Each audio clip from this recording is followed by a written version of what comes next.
वक्फ board देश का तीसरा बड़ा भूमि मालिक है और देश में 32 वक्फ बोर्ड हैं। जमीन का एरिया जो है वो 9.4 लाख एकड़ का है। संपत्ति 8 लाख से ज्यादा है।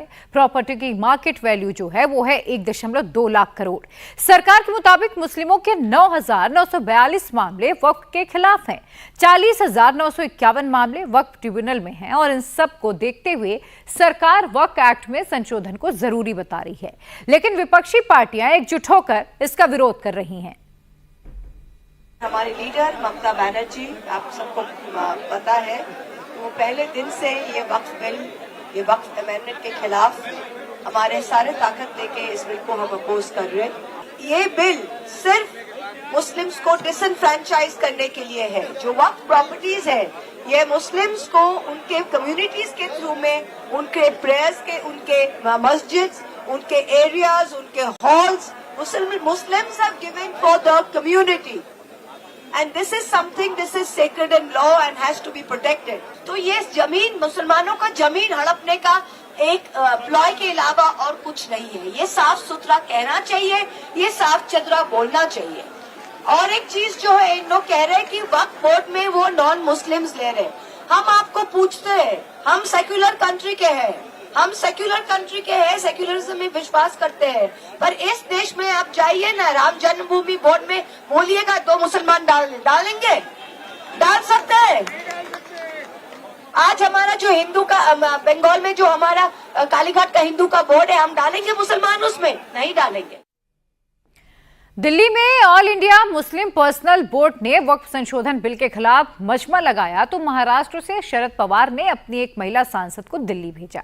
फौजिया खान ने सीधे केंद्र सरकार को टारगेट करते हुए ये कहा कि यह बिल मुसलमानों का हक छीनने की कोशिश हो रही है।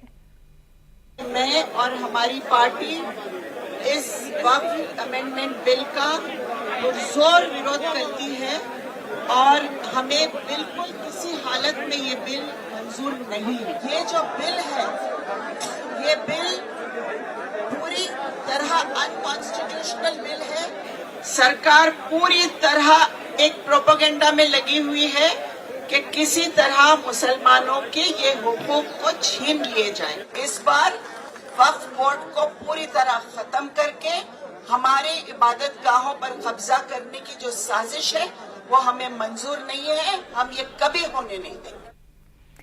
शिया धर्मगुरु कल्बे जवाद वक्फ बिल को जहरीला बता रहे हैं और उनका कहना है कि कट्टरवादियों को खुश करने के लिए सरकार ये बिल ला रही है। वक्फ बिल नहीं है बल्कि सांप का बिल है। ये वक्फ बिल नहीं है, सांप का बिल है। इसके अंदर जहर भरा हुआ है।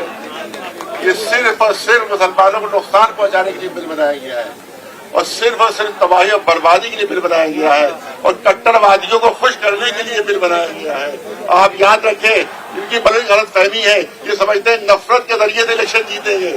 हिंदुस्तान मोहब्बत की जमीन है, मोहब्बत की जमीन है। यहाँ अगर नफरत का बीज बोओगे तो बीज सड़ जाएगा। वो यहाँ मोहब्बत की खेती फलती है।